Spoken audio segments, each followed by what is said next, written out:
বন্ধুরা তোমরা কেমন আছো? আজকে মিনি কিচেনে রান্না করলাম পুঁটি মাছের ঝাল। পুঁটি মাছের ঝাল করার জন্য এখানে আমি নিয়েছি পুঁটি মাছ, লঙ্কা বাটা, আদা বাটা, সর্ষে বাটা। পুঁটি মাছ নিয়েছি 4 পিস আর সর্ষেটা বেটে নিয়েছি, এখনো গুলিনি। তারপর আমি উনুনটা ধরিয়ে নিলাম। উনুনটা কিন্তু ছোট হলেও জলে খুব সুন্দর। জালটা ধরে গেলে উনুনের উপর কড়াই বসিয়ে দিলাম। আমার মিনি কিচেনে কি রান্না দেখতে চাও আমাকে কিন্তু কমেন্ট করে জানাতে পারো, তাহলে তোমাদের পছন্দ মতো রান্না করে দেখাবো। তারপর এই পাশে উনুনের হাঁড়িটা বসিয়ে দিলাম। কড়াইয়ের ভিতরে যে জলটা ছিল সেই জলটা ভালো করে মুছে নিলাম। তারপর কড়াইটা হালকা একটু গরম হয়ে গেলে দিয়ে দিলাম তেল। পুঁটি মাছ 4টা কিন্তু বেশ বড় বড় ছিল। মাছের গায়ে পরিমাণ মতন লবণ দিয়ে দিলাম। তারপর দিয়ে দিলাম পরিমাণ মতন হলুদ। তারপর মাছের গায়ে হলুদ লবণটা ভালো করে মাখিয়ে নিলাম। মাছে হলুদ লবণটা মাখানো হয়ে গেছে, এদিকে তেলটা গরম হয়ে গেছে। মাছটা দিয়ে দিলাম ভাজার জন্য। একবারে আমার কড়াইতে 4টে মাছ ধরবে না, তাই আমি দুটো দুটো করে ভেজে নেব। এক পাশ কিছুক্ষণ হতে দেবো, তারপর উল্টে দেবো। এক পাশ হয়ে গেছে, আর এক পাশ হওয়ার জন্য আমি উল্টে দিলাম। এগুলো আস্তে আস্তে উল্টাতে হবে, না মাছগুলো ভেঙে যেতে পারে। মাছগুলো আমার উল্টানো হয়ে গেছে। এখন আমার মাছ ভাজা হয়ে গেছে, আমি এক এক করে মাছ ভাজাগুলো তুলে নিলাম। যে দুটো মাছ ছিল সেই দুটো মাছ কড়াইতে দিয়ে দিলাম। মাছ দুটো কিছুক্ষণ হতে থাকুক। পর মাছগুলো এক পাশ হয়ে গেছে, এগুলো সাবধানে উল্টে দিতে হবে আর এক পিঠ। মাছগুলো আমার উল্টানো হয়ে গেছে, মাছগুলো আরো কিছুক্ষণ হতে দেবো। অনেকক্ষণ হয়ে গেছে, মাছগুলো ভাজা হয়ে গেছে। এবার মাছগুলো সাবধানে তুলে নিলাম। মাছ ভাজা আমার তুলে নেওয়া হয়ে গেছে। এবার কড়াইতে আবারও সামান্য পরিমাণে তেল দেবো। তেলটা গরম হয়ে গেলে দিয়ে দেবো অল্প পরিমাণে জিরে।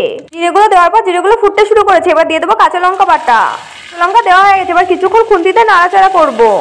এবার দিয়ে দিলাম বেটে রাখা জিরে। মশলাগুলো আবারও কিছুক্ষণ ধরে নাড়াচাড়া করবো। মশলার ভিতরে দিয়ে দেবো হলুদ গুঁড়ো। এবার দিয়ে দেবো পরিমাণ মতো লবণ। সব মশলাগুলো আবারও কিছুক্ষণ নাড়াচাড়া করবো। হাঁড়ি থেকে একটুখানি গরম জল মশলার ভেতরে দিয়ে দিলাম। মশলার ভেতরে জল ছিল না তো, তাই মশলাটা ভালো কষানো যাচ্ছিল না। অল্প একটু জল দিয়েছি, এবার কিন্তু মশলাটা ভালো কষানো যাবে। একটু গরম জল দিয়ে দিলাম বেটে রাখা সর্ষের ভেতরে। সর্ষেটা খুন্তিতে ভালো করে একটু গুলে নেবো। এবার বেটে রাখা সর্ষে জলের ভেতরে দিয়ে দিলাম অল্প একটু হলুদ। হলুদ দেওয়ার পর সর্ষের জলটা আবারও ভালো করে গুলে নেবো। আমার সর্ষেটা গোলা হয়ে গেছে। কড়াইয়ের খুন্তিটা আমি যেই ধরেছি আমি কিন্তু ছ্যাঁকা খেয়েছি। খুন্তিটা অনেকক্ষণ ধরে কড়াইয়ের উপর রয়েছে তো, সাইডটা আগুন এসে খুন্তিটা গরম হয়ে গেছে। এবার আমি একটা কাপড় দিয়ে খুন্তিটা ধরলাম। কিন্তু মশলা কষানো হয়ে গেছে, দেখো মশলা থেকে তেল ছেড়ে দিয়েছে। মশলার ভিতরে দিয়ে দেবো এক এক করে ভেজে রাখা মাছগুলো। মাছগুলো আমার দেওয়া হয়ে গেছে, মাছগুলো একটু সাবধানে পাতিয়ে দেবো। মাছগুলো কিন্তু বেশি নাড়াচাড়া করা যাবে না, তাহলে মাছগুলো ভেঙে যেতে পারে। মাছের ভিতরে দিয়ে দিলাম গুলে রাখা সর্ষে বাটাটা। গুলে রাখা সর্ষে বাটাটা দেওয়া হয়ে যাওয়ার পর মাছগুলো একটু নাড়াচাড়া করে দেবো। মাছের ঝালটা কিছুক্ষণ হতে দেবো। এবার কিন্তু আমার মাছের ঝালটা ফুটতে শুরু করেছে, কিন্তু আরো কিছুটা ঝোল কমিয়ে নিতে হবে। মাছের ঝালটা খেতে হয়েছিল খুব সুন্দর, তোমরাও একবার বাড়িতে বানিয়ে খেয়ে দেখো। এখন কিন্তু মাছের ঝালটা হয়ে গেছে। আমার আগে উপর দিয়ে অল্প একটু দিয়ে দেবো সরষের তেল। দেওয়া হয়ে যাওয়ার পর আবার একটু নাড়াচাড়া করে দিলাম। এবার কিন্তু আমার মাছের ঝাল পুরো রেডি, আমি কড়াই ধরে নামিয়ে নিলাম।